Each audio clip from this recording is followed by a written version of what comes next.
If there's one thing that everyone has in common on this earth, it's that we all have conflicts. Therefore, it is vital that we are able to dissect and properly manage our conflicts. This is the key to a healthy and happy relationship.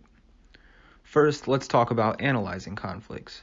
To analyze a conflict means to dig deep into every aspect in order to figure out what needs to change for a successful outcome. It is important to be objective and unbiased when doing this. The first element to consider is the nature of the conflict.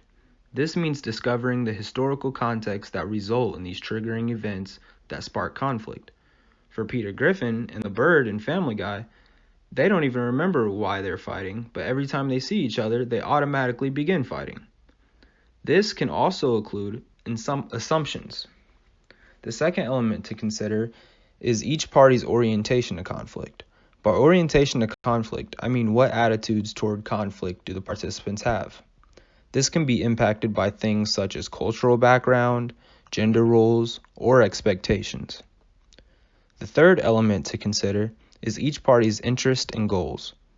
The main four goals that people have conflicts about are topic goals, relational goals, identity goals, and process goals. I like to consider them as the four horsemen of the apocalypse. The next element to consider is one most people don't consider, and that's power. Power can be displayed in many different ways. One is as a breadwinner, or also to be considered wearing the pants in the family. In the movie shown here, titled Daddy's Girl, the mother of the kids had power over their father because she had custody of the kids. The next element to consider is conflict style. The four main styles of conflict are obliging, avoiding, integrating, and dominating.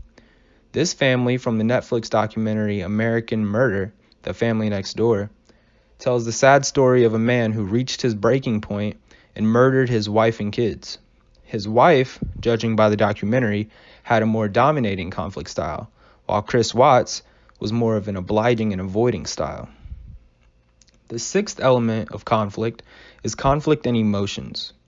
This involves the emotions that are and are not displayed and what that means about how the other party is feeling.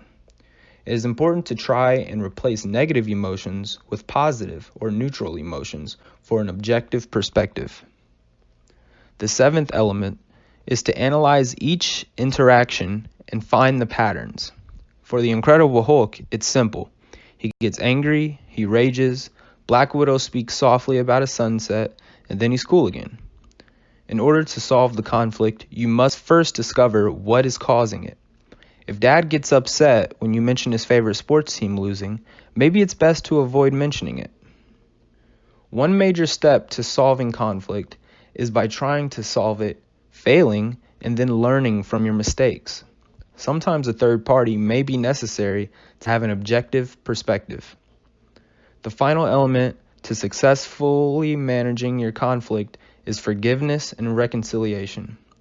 Pictured here is a man hugging and forgiving another man who killed his son who was simply delivering a pizza.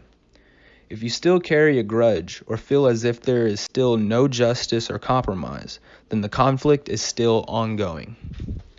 I hope that these 9 elements to dissecting and managing conflicts allows you to gain and maintain healthy relationships. This is a major key to happiness.